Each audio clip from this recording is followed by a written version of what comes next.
Terima kasih pemirsa dan masih setia bersama kami dalam program acara Teletilawah pada sore hari ini.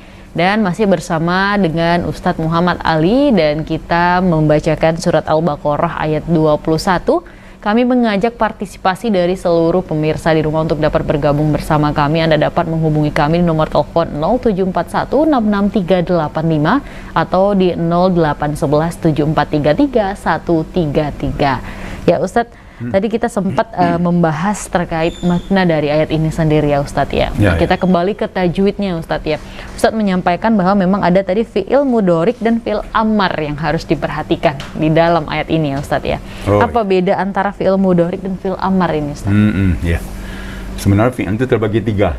Madhi, mudhorik, amar. Ada juga fi'il nahi 4. Ada fi'il dan fi'il ya, itulah yang lebih menonjol. Ya. Jadi yang lebih menonjolnya adalah fi'il madhi, mudhari, amar. Ya. 3 ya. Fi'il madhi itu kalimat atau kata-kata yang menunjukkan yang telah berlewat. Seperti khalaqa, Allah telah menciptakan. Di sini ada khalaqa yang telah diciptakan. Allah telah menciptakan. Kalau fi'il mudhari itu mempunyai hal wal istiqbal wal istimrar, ya. Sekarang dan seterusnya. Itu zamannya.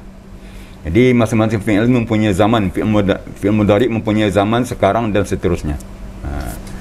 Kalau fi'il amar itu seterusnya. Jadi yang perlu diperhatikan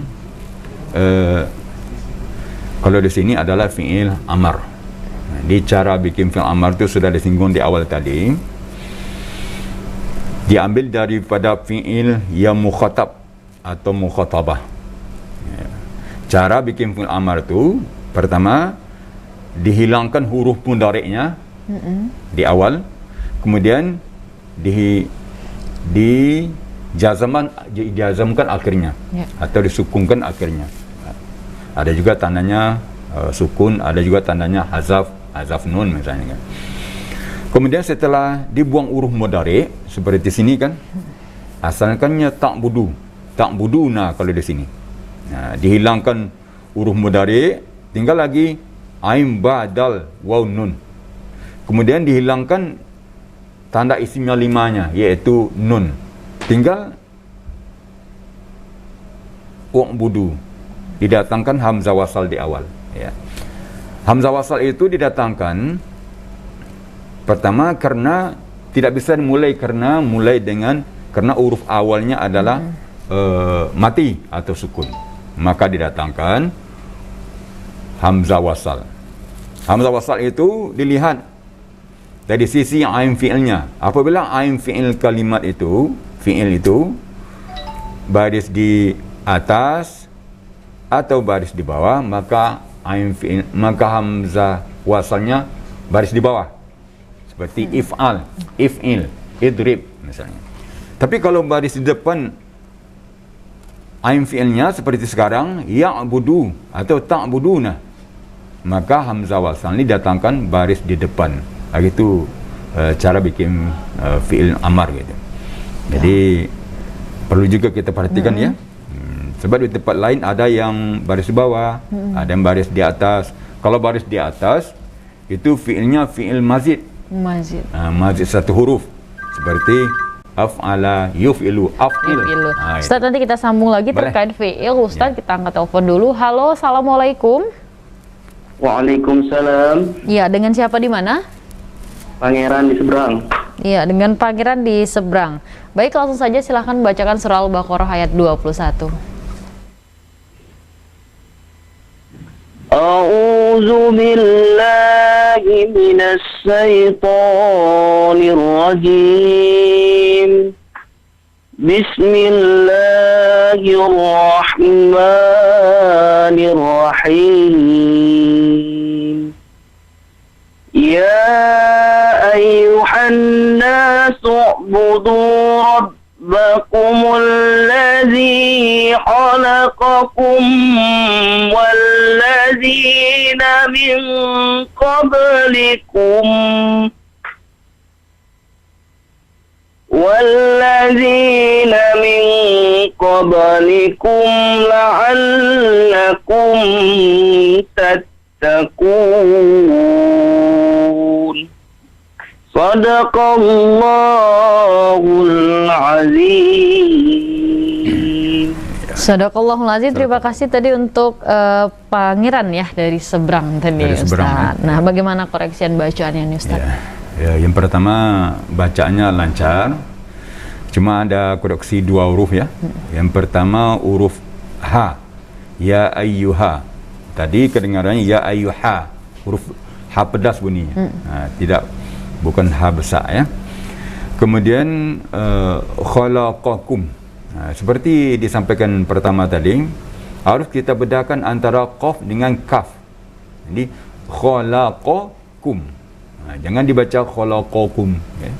Khalaqakum. Jadi terasa.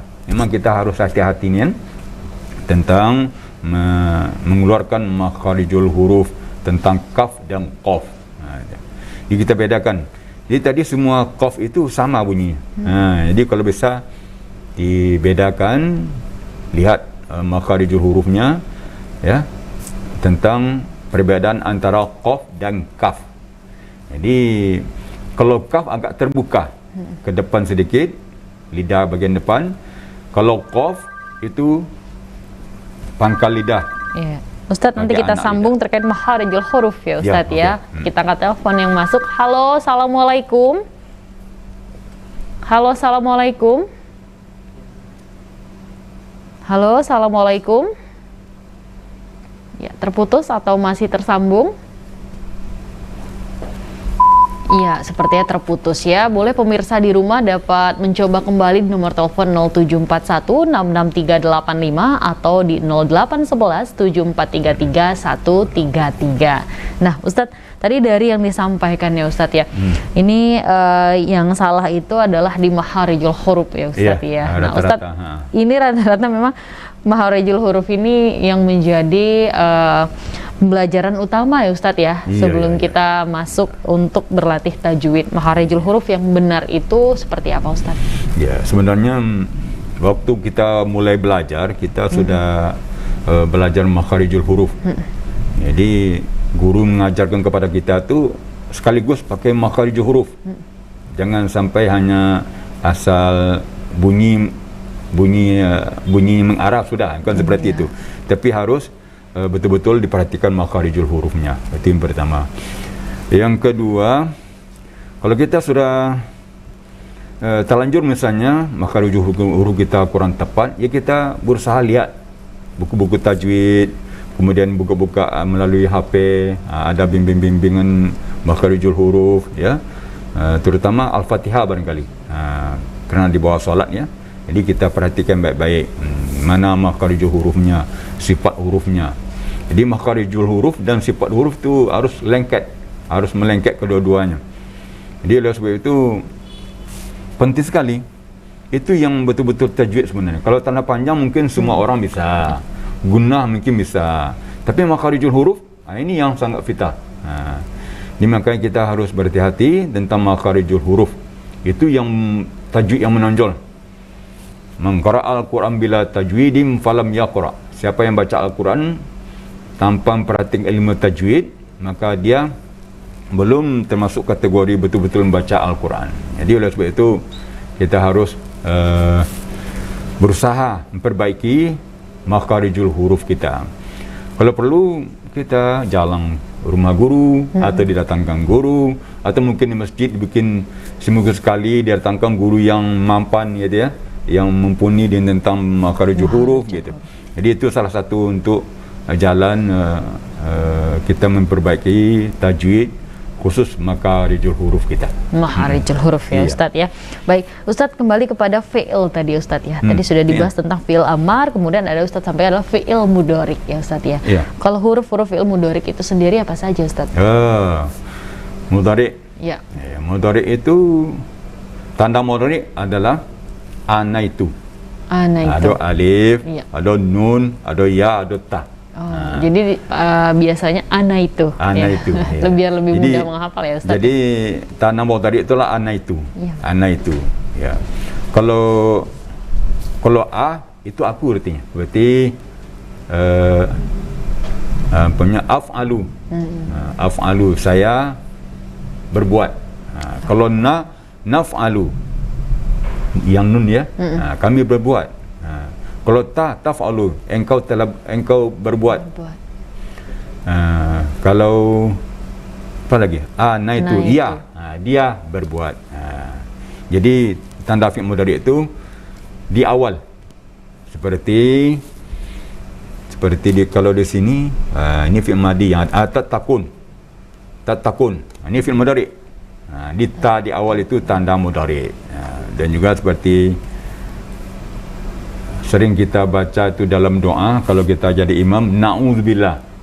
Kalau na awalnya itu artinya kami berlindung. Itu na itu tanda mudhari'. Kalau a'udzu, aku berlindung. Di awal itu tanda mudhari'. Dan 4 itulah tanda-tanda mudhari'. Na itu di alif, nun, ya, ta. Itu di awal itu tanda mudhari'. Itu tadi tanda-tanda mudhari' ya Ustadz ya. Baik, Ustadz nanti kita sambung kembali ya Ustadz ya. Pemirsa di rumah jangan kemana-mana karena kami masih akan segera kembali setelah jeda pariwara berikut ini. Tetap bersama kami di Teletilawah.